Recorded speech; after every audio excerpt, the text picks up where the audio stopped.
The Jackson js22, it's a budget shredder guitar, fantastic little guitar, comes in at around £180. I bought it from DV247 Music Store and it got sent over from Germany to the UK. It took 8 days to come. It came well delivered in a box, the box was in another box, and within that box was another box, and within that box was my guitar. It was a Poplar Jackson js22 and it didn't need a 32 because I planned to play with the tuning. So I want a bridge that I can fix and play with all sorts of tuning, play all sorts of heavy metal tunes.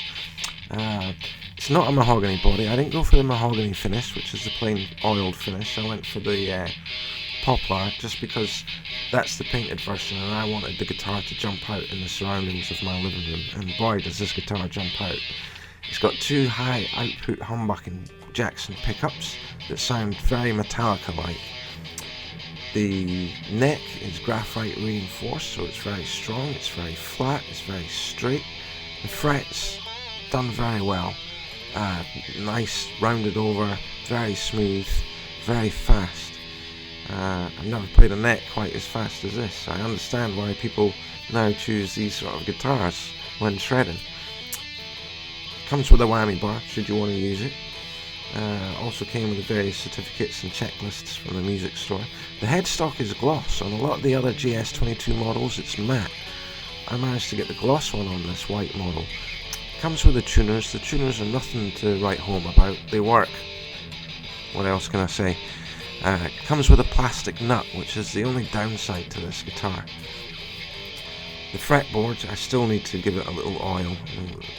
It's brand new, fresh, dry.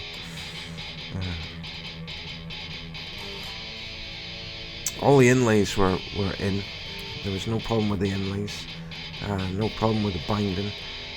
Again, very fast, very smooth. It's 24 jumbo frets on this with a plastic nut. The neck joint of the guitar had some filing marks on it, obviously a little bit of excessive paint, and the excess paint was taken off with the file just before the neck was fitted. I'd rather it was fitted properly and taken off and done like that, even though it's left a mark. I'd rather that than they just bolted the neck on willy-nilly.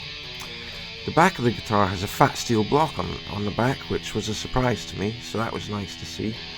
And the pin cushion I needed to take off as soon as I got the guitar, because the pin cushion was in an awful state, torn and whatnot, so I replaced it with a nice new white pin cushion for the pin strap. That was the only real thing that needed to be dealt with when I pulled the guitar out the box. The other pin strap, I kept the black cushion on it because it was fine. As I say, the bridge floats if you want it to, or you can just deck it, so it's completely up to yourself. All in all, for £180, this is a fantastic guitar. Best guitar, value for money. It holds up, it plays well. I've really got nothing to say about it. A little bit of tuning problems initially, but once it all got sorted in, within an hour or two, it was stable, it was fine.